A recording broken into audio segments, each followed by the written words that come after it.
Basically, Deltarune's chapters 3 and 4 are a continuation of Toby Fox's spiritual successor to Undertale, where three heroes of legend confront unstoppable foes, an unwavering prophecy, and feelings of abandonment and helplessness on their ongoing quest to seal the Dark Fountains. All of this while continuing to face the question, do your choices really matter? Now, if you don't remember what happened in the first two chapters, I encourage you to watch my first video covering this title, or even just play the game yourself. I tried writing a recap to give it the start here, but there was so much to cover, and even when I focused on the most important bits, it was like 3 pages long. So I'm just gonna save us the time and remind everyone where we left off.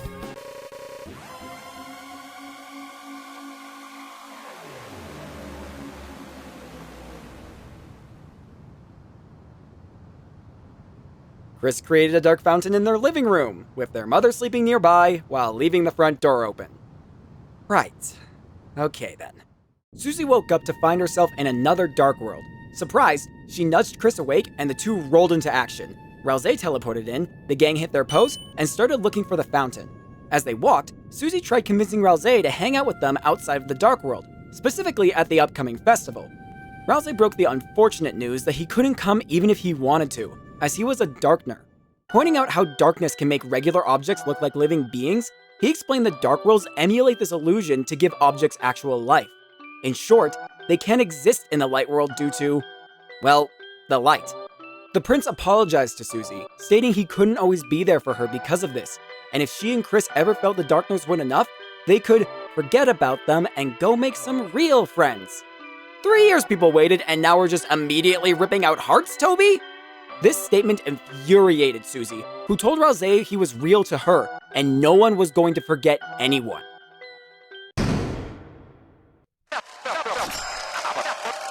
Who the fuck is ruining this moment? Who the heck are you?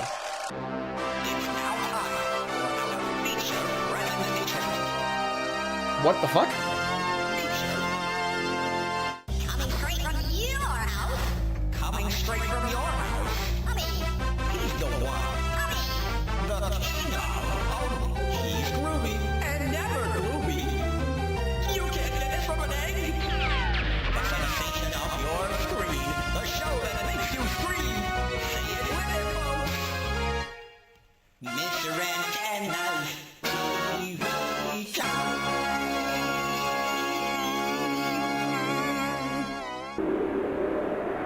What in the early internet animation was that? Tenna welcomed the contestants and provided the show's details with rapid enthusiasm. At first, Susie wasn't having any of it, but seeing Tenna crestfallen, Ralsei encouraged the Lightners to give it a chance, stating he still wanted to have fun with them while he could. Susie begrudgingly agreed, and Tenna immediately bounced back to get the show rolling. After entering our names, some more accurately than others, Tenna introduced the game as a virtual adventure through a desert board. The host loaded up the game, and this is Zelda. Toby Fox put The Legend of Zelda into Deltarune. You can't keep getting away with this! The game was actually quite charming, with a variety of activities scattered throughout the board. This included battles, quizzes, puzzles that required the gang to work together, rescuing children, accidentally causing breakups, you know, the usual things you'd find in a 20th century game show. There was even a cooking style challenge at the end that totally didn't make me want to rip my hair out. Hey, Susie, can you stop chucking fires for 1 second? Once the game was completed, we were rewarded an S rank for our hard work, and the episode ended. Your Aunt Tenna. Special thanks, Dark Fountain that gives— oh shit! Or not. Tenna decided the show couldn't end after just one game, and the others agreed more fun could be had. After a quick word from the sponsors— it's just word! The gang was transported to the green room. The S rank we earned gave us access to an exclusive changing room, which Susie and Ralsei didn't really care for. Chris entered to find a dingy-looking area, and we talked to Ram, a plug boy from the cyber world that Chris and Asriel had brought home when they were children. He offered Chris a chance to play the original version of Tenna's game, which gave more freedom in what you could do, that was being kept backstage. We entered to find a lone console and screen, but no controller to play with. That is, until one randomly appeared behind us. The game started out pretty tame, with Chris's character walking around in the same desert layout filled with non-hostile creatures. Eventually, we found a room with a sword, which let us slay every creature in our path. Furthermore, every increase to our LV allowed us to hit tougher creatures and even cut through plants. Once we reached max LV, we slashed our way into a never-ending sea of trees. Until we found a treasure chest containing an ice key, and the game shut off. You know, I thought the shit with Spampton was fucking weird in Chapter 2, but this feels weirder. After our short break, the group returned to the stage for round 2, which ended up being a beach-style board. It was themed more around love and companionship, but it still came with its fair share of battles, puzzles, playing other people's characters, raft riding, attempted reconnections morphing into forced polycules, all culminating in a Guitar Hero-like minigame with one of the best songs in the soundtrack.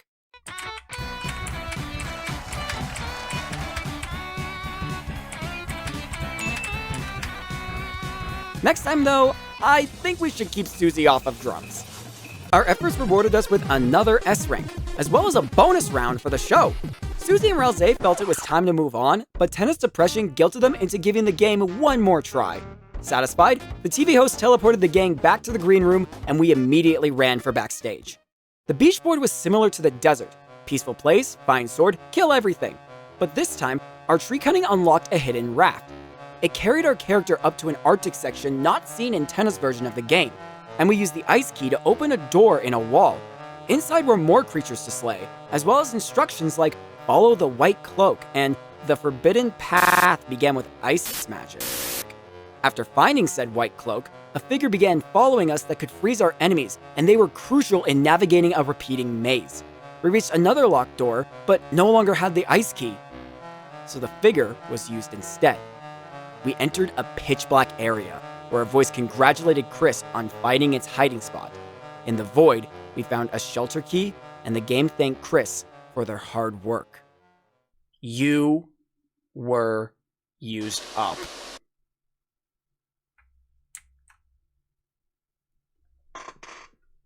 Chris 100% just looked at me. That was a look at me. Being stuck in the green room was getting boring, so the gang pacified the doorman and escaped into some strange hallway with numerous TV screens. As they used said screens to find the passwords to advance, we took a moment to, for once, check in with Ralze.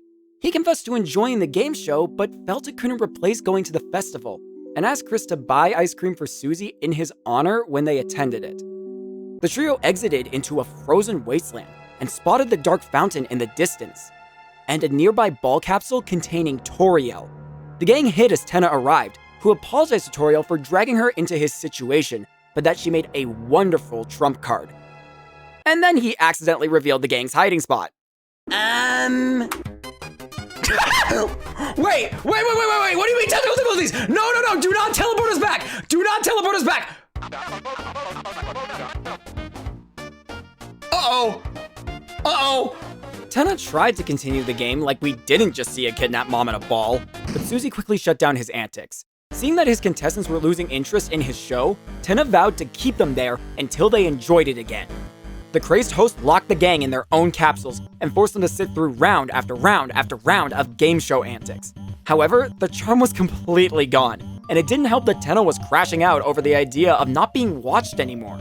In the end, the gang was able to briefly turn the show off and slip out of their prisons, sending the Dark World into full alert mode as Tenna demanded they be found.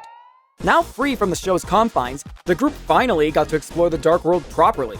Personally, I don't know why Tenna locked us into just playing Link. I mean, the studio had cowboy movies, sneaking speedrunning, and fighting against corporate bullshit by destroying contracts. There was even relationship drama and healthy depictions of polyamory for those emotional storylines viewers love. All the while, Tenna's fury and desperation to have the Lightners found really rubbed his employees the wrong way, and one by one, they all exited stage left, leaving the host in a huge state of despair. The gang returned to the green room to find it cold and abandoned. Immediately, we headed backstage, where Ram had managed to prepare one last game for Chris before he began petrifying. Booting it up unveiled the city boy that the bonus round was meant to be, with Susie and Ralze's characters joining Chris's, who I accidentally killed after a few minutes of confused walking. The LV boost let us destroy some ropes and uncover an alleyway.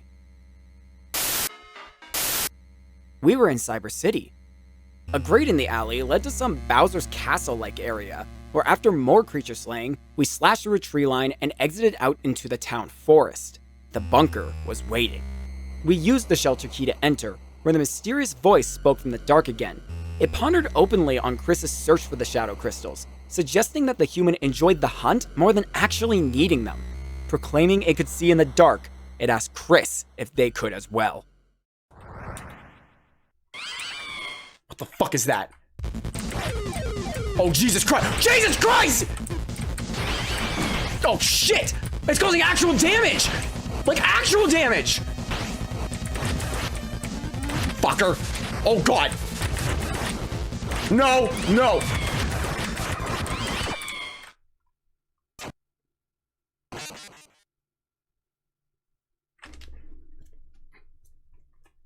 Why was there no game over screen? Why was there no game over screen?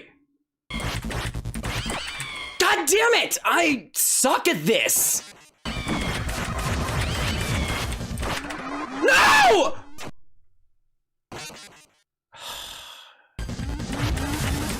Uh-oh. No! No! I got stuck! Okay. Oh, dear God. No! I think this is worse than Jebel. Is there supposed to be a point where this stops? What the fuck? Oh! Wait, are we good? Are we good? Are we good? Let's go! The mantle praised Chris's fighting, stating their knife grew dull without play, and then locked itself in a chest. To my shock, I was able to walk the sprite out of the game and swing at Chris. I then moved the real Chris up into the game, retrieving the shadow mantle. The gang returned to the frozen wasteland to reach the fountain, but Tenna dropped in, still desperate to keep them playing. Susie demanded to know why Tenna wouldn't stop the show, and the TV recounted that both Chris's and Noelle's families used to gather around him together during the holidays. Then, one by one, people stopped coming. Nobody wanted to watch him or play games on him anymore. In his sorrow, he cut a deal with the night. If he kept the fun gang busy, he could have an audience forever. Despite this, Susie was done with the games and demanded Toriel be returned. Tenna agreed that they had been talking too much, and what the gang really needed was one final physical challenge, 1,000 points or their defeat, whichever came first. Fuck it. Everyone do a minigame. So our star contestants have contested all stars, but can they survive another physical challenge? Okay. Yep. Oh! Whoa! Oh, this is making me sick. Oh, that's really fucking with my head. 106 points. Nice. We're building it up. Let's go, boys. Or girl and boy. Oh, God. Oh, dear God. All right. If one physical challenge isn't enough, how about a double feature? What the fuck was that? Oh. Whoa! What the fuck just happened? Ow. Ow, ow, ow, ow, ow, ow! I love TV! Do you hear me, motherfucker? I love TV! That's it! It's time for the final episode! What will happen to our heroes when they realize this show is never gonna end?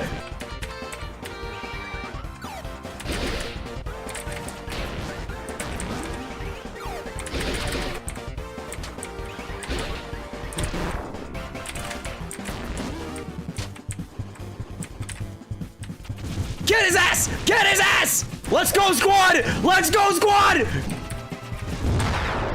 Holy shit!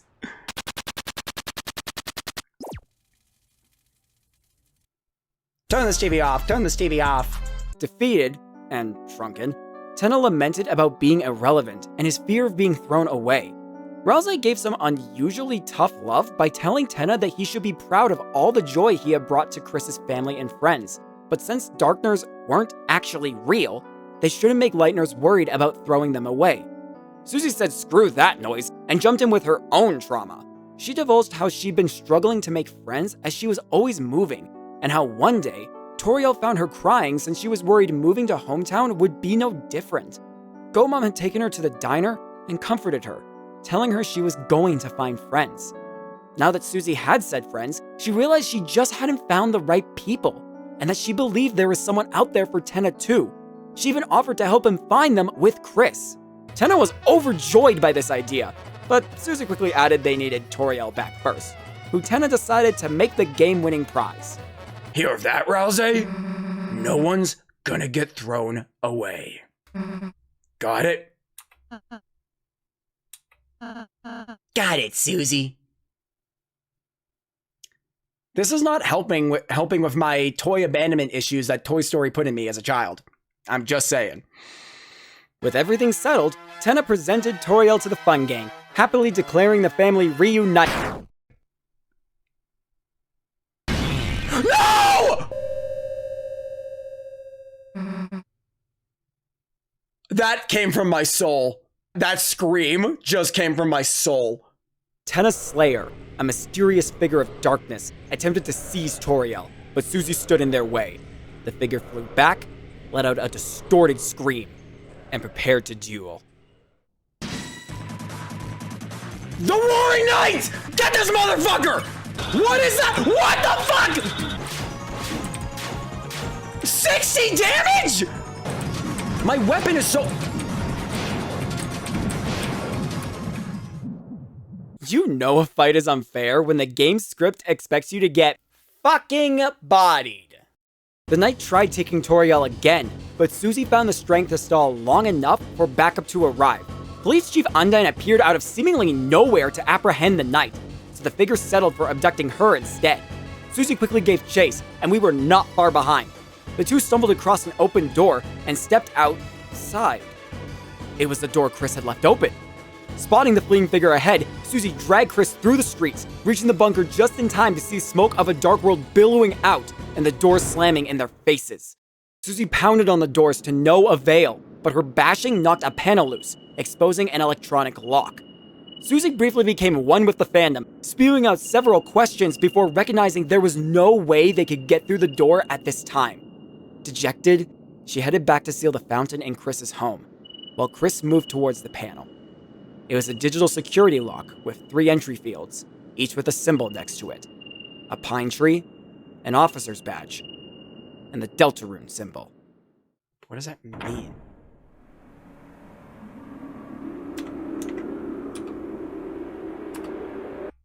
What? What? Are you fucking kidding me? Bro, can you imagine if we had to wait another 3 years after that cliffhanger? No, pause. We are not done. I still had unfinished business with a certain knight. Nothing is unbeatable. And also, I wanted the Shadow Crystal. Why are they both down? What the fuck? What? Your loss here is all but guaranteed, and yet you persist. Shall we hasten?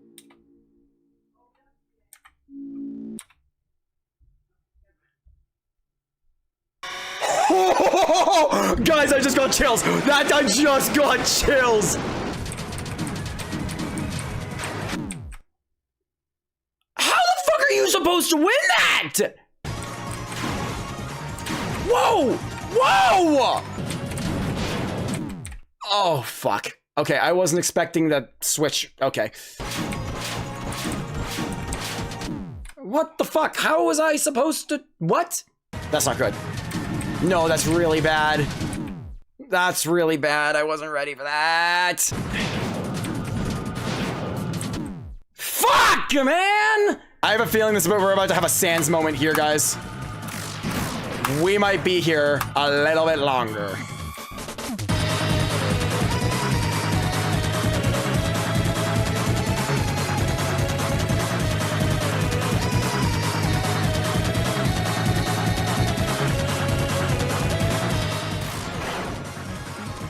I'm fucking out! Get his ass!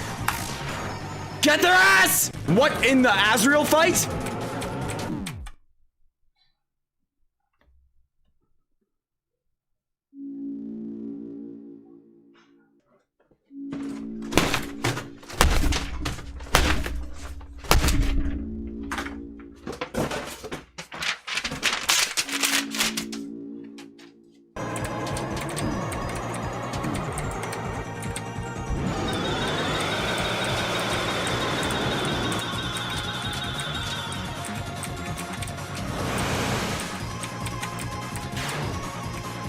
Yeah.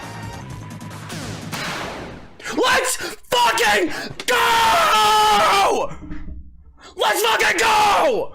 Not so tough now, are you? Oh! Susie! Oh!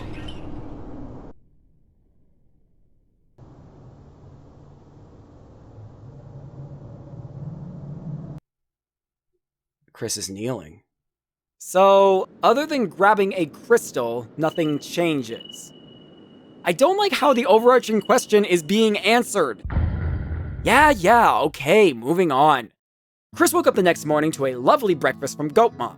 Toriel invited Susie to church, who initially hated the idea until she realized someone there may have knowledge on how to enter the bunker. Toriel got the kids in uniform, Azrael style, and whisked them off to service. Once inside, Toriel joined the choir, leaving Chris and Susie to be, well, children in a church. Put a sticker in a good place. I don't want to know what the bad place is.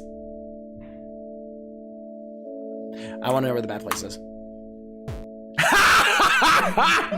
Now, for today's sermon, we once again share a passage by my late father, Gerson Boom.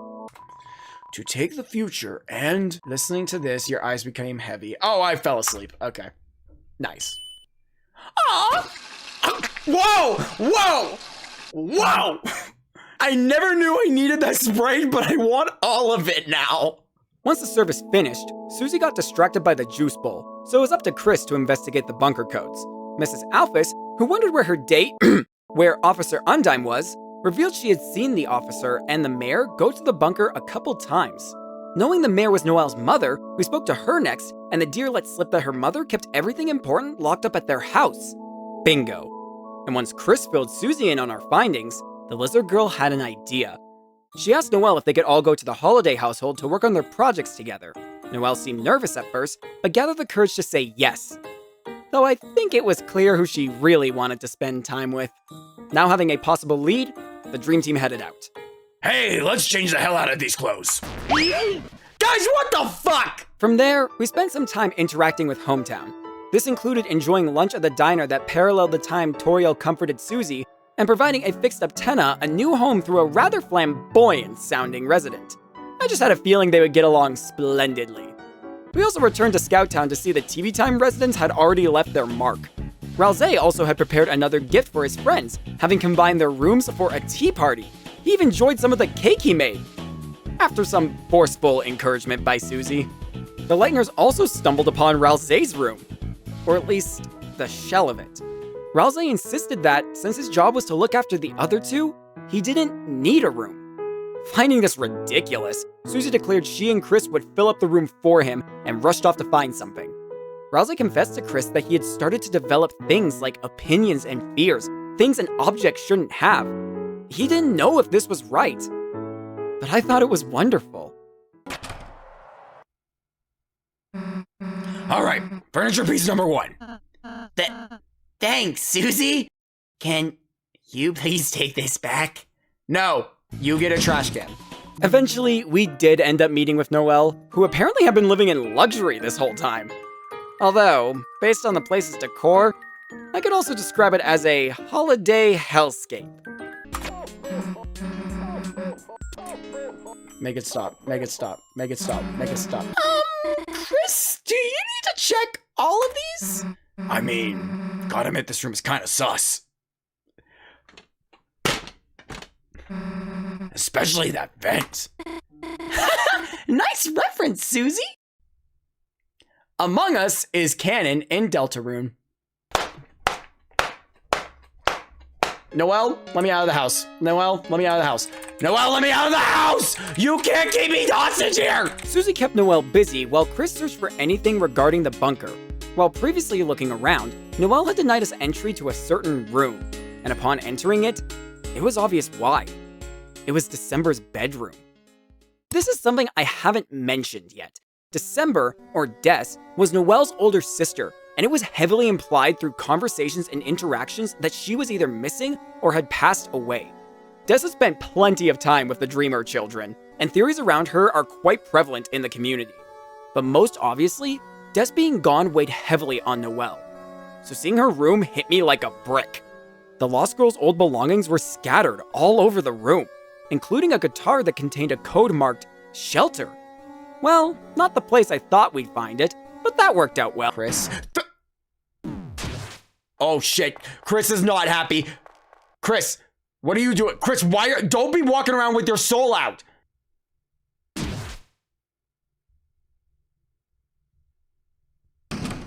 Oh! Now you fucked up! Oh shit! Guys, soul's moving. Soul is moving. Soul venting? Oh my god, this is awesome! I quickly flew through the vents and eavesdropped on Chris speaking to a mysterious voice on their cell. The voice ordered Chris to not let Susie see the guitar, before informing them Undyne would be sacrificed in a week, and the church would be targeted tonight. I also spotted Asgore cleaning up the bathroom before needing to go look again at something. For some reason, I didn't follow up on this, but I'm sure it wasn't important. At some point, I ended up in the basement, and in my eagerness to also eavesdrop on the lovebirds above, I knocked out the power. After spotting me move under a tree topper, Noelle used a pan to capture me, and the girls decided to keep me as a pet! Noelle confessed she had been nervous to have Susie over, but now, it was like she already knew the lizard girl. Susie reciprocated those feelings, and started to press Noelle on her dream she had in the library. The deer excused herself to find her old hamster cage, giving me a chance to escape when Susie chased after her. I tried returning to Des's guitar, but Chris shot down that plan. Unfortunately for the human, their attack had drawn the girls' attention, who had noticed my absence. While they waited for the mouse to come out, their conversation distracted Chris enough to let me bring more attention to Des's guitar. Susie opened the closet and snatched it away from the Chaos Gremlin, and while shocked to see the instrument at first, Noelle asked Susie if she would play it for her. It seemed the old guitar was the last piece this pseudo-date needed, as Noelle finally asked Susie out to the festival, leaving me ecstatic. The power was then restored by Asgore, who settled down to get a bite in before Noelle's mom returned. Noelle said she wouldn't be back for hours, which would have been the case if Chris hadn't called in backup.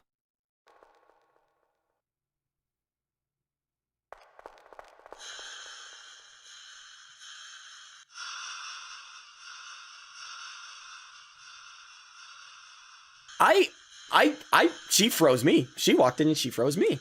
Carol took back Des's guitar and ordered Noelle into the kitchen. Susie tried to defend the deer, but the mayor coldly told Susie she was not welcome and to never speak to her daughter again. Out of spite, Susie snarled that she was going to the festival with Noelle before rushing out.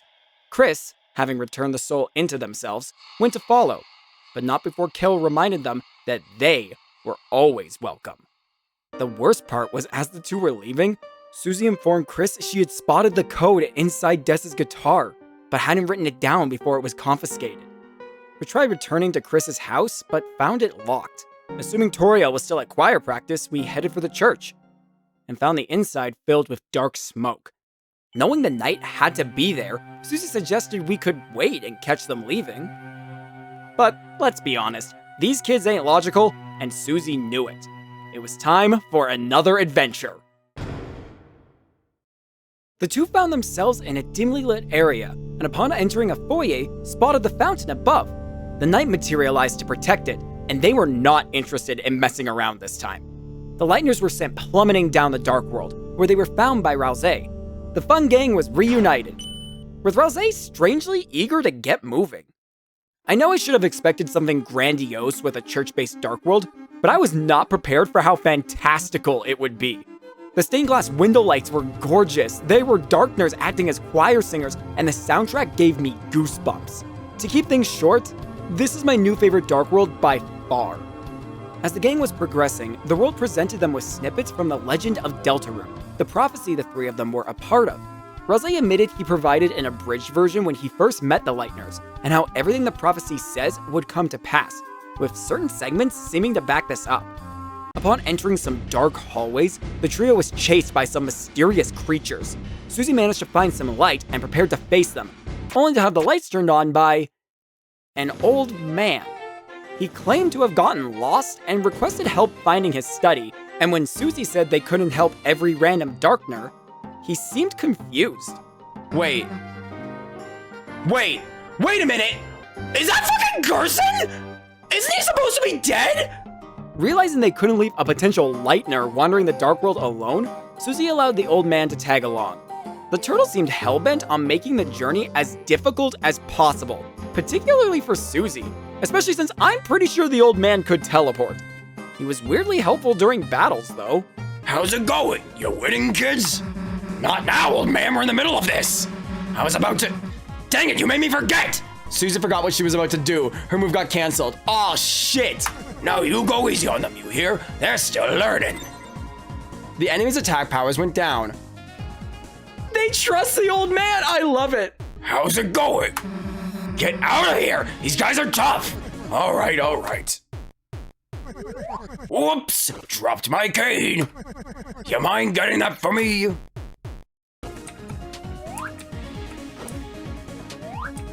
Oh my god. Oh my god!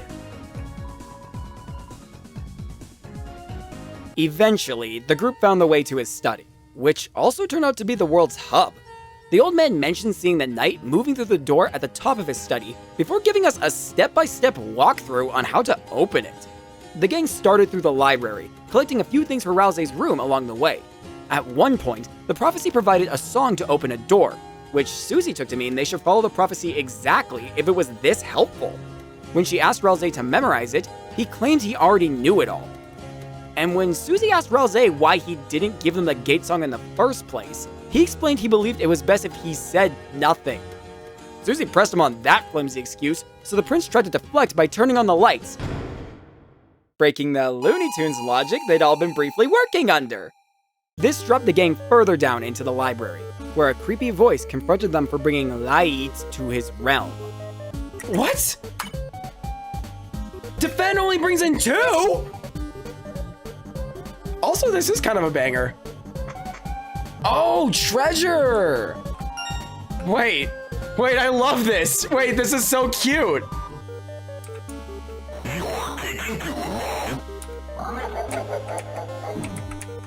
I don't like that! What's with the dancing? Who are these guys? Did he just say, oh, mamma mia?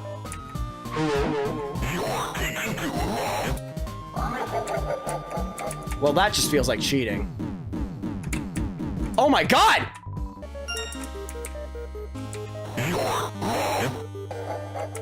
Oh, I'm long. You're long! It's such a funny line. Oh, he's letting me take my time to get out. Never mind.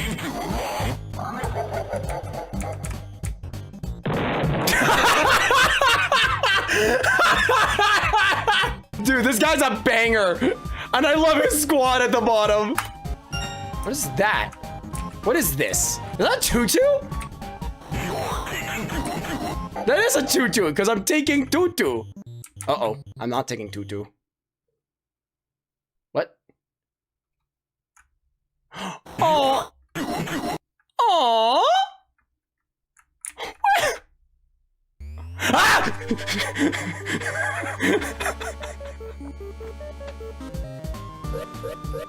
What is that? What is that? Run. Just run. Run! I don't care who goes down, run!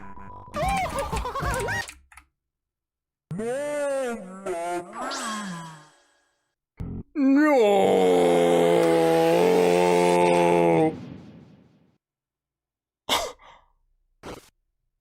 I need a plushie of him right the fuck now. The spooky man attempted to flee, but ended up injuring himself on a chandelier. Susie stepped aside while Rousey tried to heal his injuries, and the old man appeared to ask why she wasn't helping too. You see, back in the cyber world, Rousey had actually taught Susie how to cast a healing spell, but compared to her Root Buster, it wasn't that strong. During their travels in the Dark Sanctuary, she had been trying to use this new ability, but it either wasn't effective or Rousey would unintentionally disregard her attempts to help. She lamented to the old man that she would never be as good as Rousey, so maybe she should stick to hurting people magic. The old man responded by calling Susie a coward, too afraid to cast some green sparkles, and goaded her into using the spell on his finger. And when she attempted to... Oops, my letter!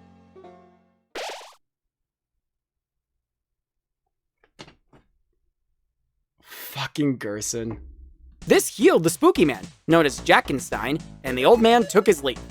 Jack thanked them with a big hug, as well as some climbing gear, allowing the gang to scale their way out of the library. We next set our sights on a magic axe of legend we had learned about earlier while studying the study. It was apparently hidden behind the fireplace, which could be opened by another song password. Using our new climbing gear, we were able to access hidden doorways that held more dark hallways, a room full of statues, and a water cooler princess, each of which held or guarded part of the song password. Once collected, we used a golden piano in the library to play the unlocking tune. Inside the secret room sat the legendary axe, but the old man appeared again saying we had to pay for it first. At the cost of nearly 1 trillion gold! Knowing children couldn't possibly have that kind of money, the turtle offered an alternate deal. If Susie, and only Susie, could beat him in a challenge, she would earn the axe for free. All she had to do was give him a haircut. But the old man wasn't gonna let it be a quick trim. What the? So you want to get serious, do you? Then tell me first. Can you hear it? That is the ringing of the hammer of justice. No. No.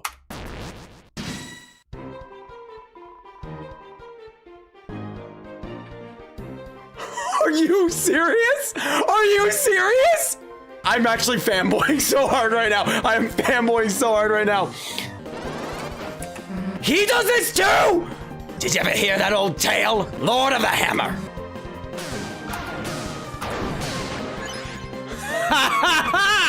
Chapter 1, The March of the Dark King. The heroes defeat the king and stop the dragon. There's diagonals! Chapter 2, The City of the Shining. The heroes do battle in chariots to save the queen. Fuck! Fuck! Whoa there! Ain't using items so fair's fair, ain't it? Fucker! Chapter 3, The Isles of Northern Light. The heroes travel among the islands and catch a glimpse of a lost land. What kind of Mario bullshit is this? Chapter 4, The Trials of the Holy Hammer. A great smith gives the heroes a terrible weapon. Okay, a little bit of healing, that's fine. Chapter 5, The Field of Pink and Gold. The vast garden is charred in an inferno of jealousy. There was only one more chapter. After that, it all stopped. Whoa, whoa, whoa! Fucking this motherfucker! So, how do you think it all ends? No, how do you want it to end? Okay, the OK heal's getting stronger as we go. If I could choose, I guess I wouldn't have an ending. It's just better if stuff just goes on forever, right? Well, ain't that something?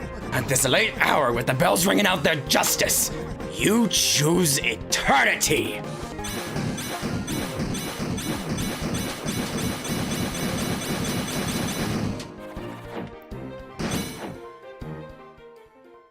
All right, I figured it out.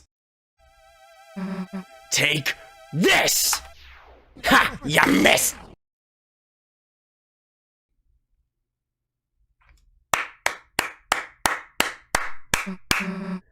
Susie claimed her prize and asked the old man why he was helping her. Apparently, she reminded him of someone from the old legend he told, which Susie's favorite game series was actually based off of. Susie asked which character it was. and the old man called her the Dragon. With only the bell tower left, the gang climbed up to find a sea of bells and a truly grand piano. Susie entered a book-locked room and found the old man again, working on a letter. She thanked him for teaching her without making her feel stupid. So like a good teacher, he gave her homework, copying down the incredibly long song needed to open the study door. The gang returned to the grand piano, but I tried playing the song without checking Susie's notes first. The others saw it as Chris hesitating, so Susie mentioned Toriel had told her Chris used to play piano all the time. She encouraged her friend to stop pretending they couldn't play and just do it. And suddenly, Chris's hands started moving.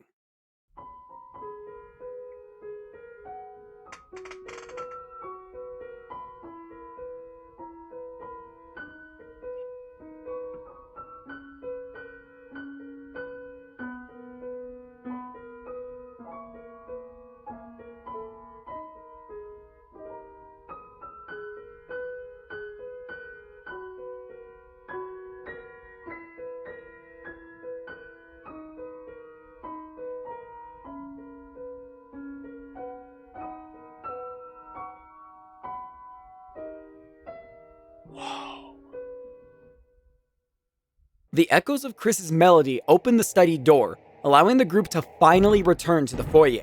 The knight was still standing guard, but when Susie gave chase on her own, they immediately fled behind a large pair of doors. Unable to reach their foe, the gang settled for simply sealing the fountain. It was a bit strange the knight gave it up so easily. And upon returning to the light world, it was obvious why. The kids scrambled to find the door's lock code, and while searching the priest's office, they discovered a glass case in his desk containing the dust remains, the hammer, and a photo of the old man. Susie realized the dark world revived him somehow, and he probably knew he was dead the whole time. Having been entrusted with a letter by the turtle, she copied it down the best she could, leaving it for the priest and Gerson's son, Alvin. This revelation also gave Susie an idea. Believing the old man would know how to open the door, the Lightners agreed to make another dark fountain. Chris handed Susie their knife, and with a mighty thrust, the dark sanctuary was recreated. Oh, this doesn't seem right. As the Lightners searched for the old man, they were faced with a much different dark world than they just left.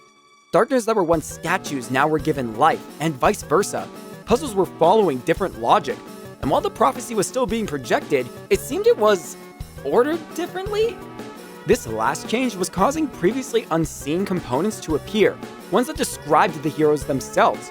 Susie was very pleased with her assigned title, though once love was mentioned, she got really determined to see more from the prophecy.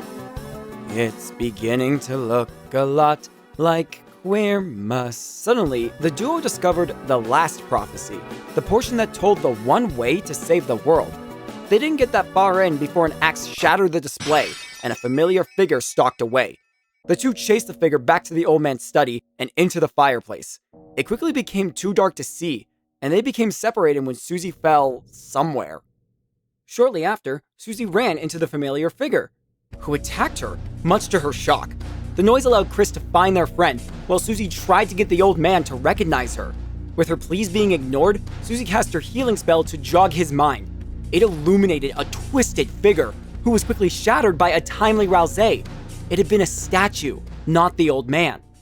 Rousey revealed Darkners patterned after the deceased could only appear in specific Dark World instances, so the old man couldn't be in Susie's created world, or Scout Town.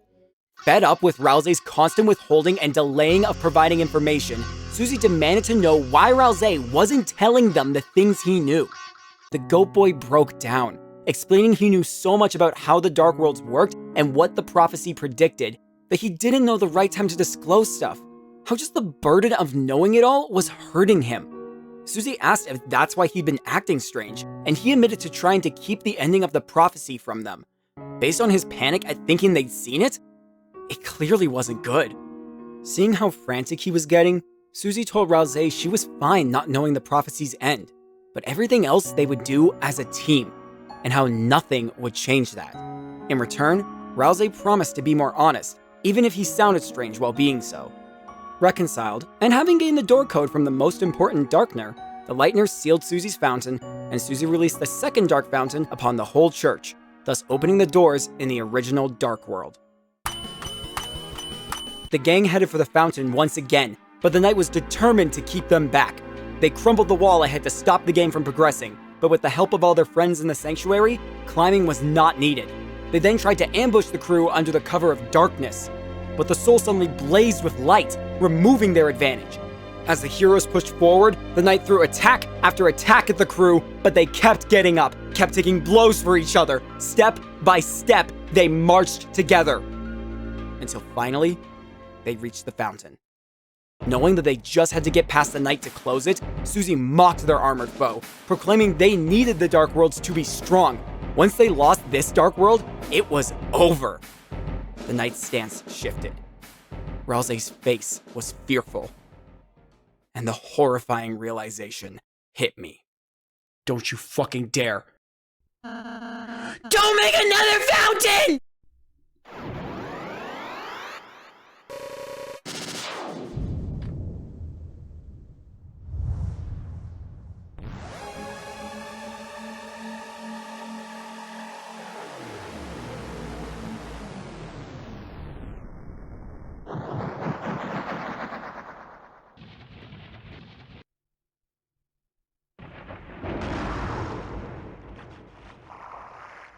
Oh, fuck.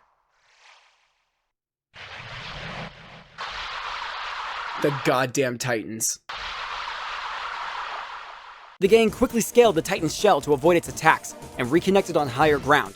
With little time to think, Ralse theorized that since the Titan was born from a fountain, perhaps Chris could destroy it like one. The gang was ambushed by Titan fetuses, but we quickly realized the light the soul produced could banish them. The gang worked together to reach the shell's top, and with a little pick-me-up from Susie, we prepared to confront our biggest foe. Guess we just wait for the Titan to show up, huh? No. It's been here the whole time! Whoa. Oh my god! I didn't realize we were gonna get shit that kind of reminds me of biblically accurate angels, but you know, we work with it! Jesus Christ, that's so many! Revive Chris. Okay. Oh, guys.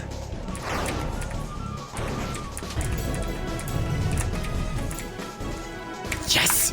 Reveal its weakness. Your soul emitted a brilliant light. Okay. What's the weakness? Oh, we didn't like that we did that. Oh, it really didn't like that we did that. Nice! Damn!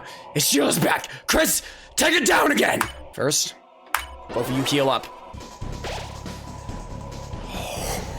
Wow.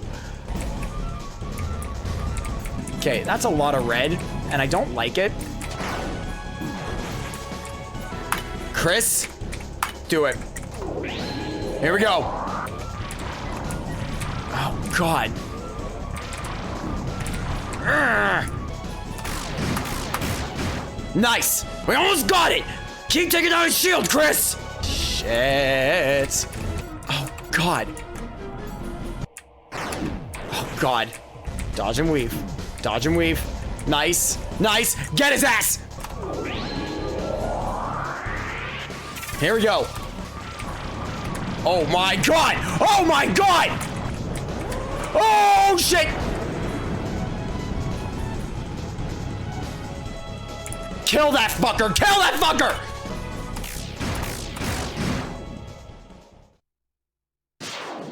Let's go! Did we do it? Oh, no. Nope. Nope. It has a "Nah, I win" button. The Titan rapidly restored itself to full strength, with the crew unable to breach its wings. Ralse resigned us to an endless fight. But a flying hammer shattered their doubts. The old man had returned as backup, and the heroes of justice created an opening in the Titan's space. Susie suddenly had an idea, and I was with her all the way. Throw the fucking kid in that gaping hole in its face! Nah, screw it! Get dunked on!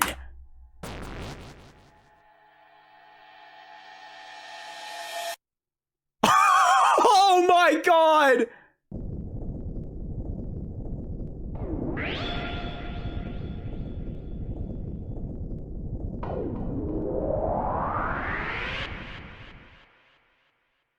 The Titan was purified, and Susie ran off to talk to the old man before he vanished again.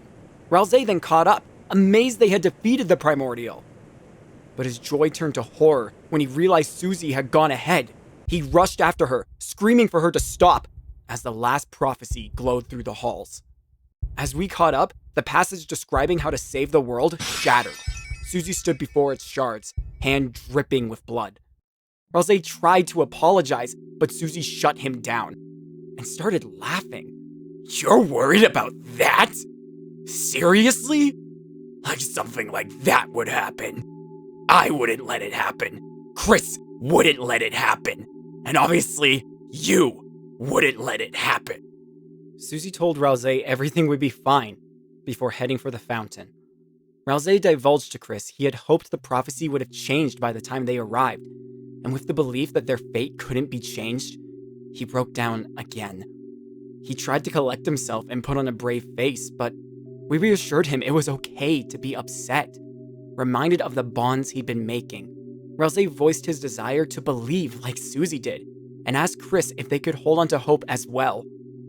At least, until fate showed them otherwise. Chris and Susie performed their duty and woke up in the wrecked nave of the church. They called out for Toriel and realized she hadn't been there to begin with. With no sign of the knight either, the two trudged back to Chris's house and were greeted by, well,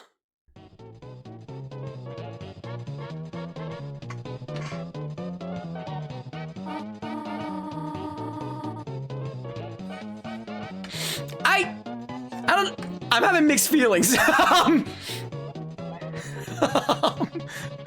Toby Fox found a way to give the people what they wanted in the worst way possible, huh? Once Susie got their attention, Toriel confessed she had canceled choir practice due to the rain, before introducing Sans, whom the duo was very familiar with. Toriel offered to let Susie stay in Asriel's room, but the little girl said she had to go, and left brusquely. The whole situation clearly upset Chris, with Sans' dismissful attitude and Toriel's drunken antics not helping, and they stormed off to their room. They tried getting some sleep, but the loud music and constant puns wouldn't cease, until a familiar voice barked from outside. Chris moved to the window. Susie shared her worry of the prophecy's end.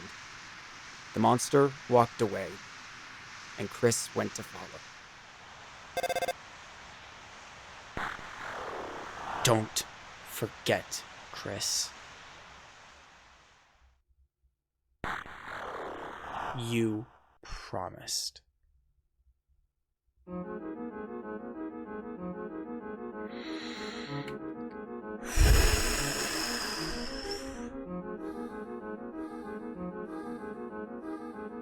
Wow. And that is where Deltarune sits at its halfway point. Going into this, I don't know what I expected from these two chapters, but they truly blew my expectations away. Chapters 3 and 4 were Toby Fox at his finest, where one moment we are howling with laughter at a TV host or a YouTube poop boss, and the next I'm witnessing a mental breakdown over being abandoned or from being overwhelmed. It was actually painful to cut out so many moments and lines from this video, so if there's anything you wanted to see my reaction to, the full playthrough is up on my VODs channel for your viewing pleasure. Like last time, I will keep my full thoughts on the game for when it's completed, but it's getting tougher to not talk about this game. I mean, the themes, the interactions, the music, the story, it's all been so... Basically, what I'm saying is... 2025. He said that chapter 5 would come out in 2025. I can wait a year.